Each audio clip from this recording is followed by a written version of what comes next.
Uyu munsi rero nabazaniye ku kijanye n'umuriro, turiga ku bintu bijyanye n'umuriro.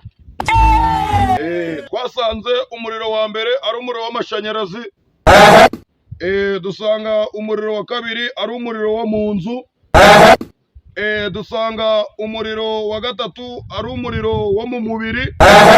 Namwe murabizi hari uburyo umuntu agwara umuriro ugasanga ari gutitira yarwaye mu mubiri umuriro. Rero hari n'umuriro, hari na ka kuma gapima umuriro, ubwo naco kirifashishwa mu bijyanye n'umuriro. Hari na wa muriro uriya muriro, muribuka wa muriro w'abatayemo Shadarake na Meshake na Abedenego, uwo nawo wari umuriro.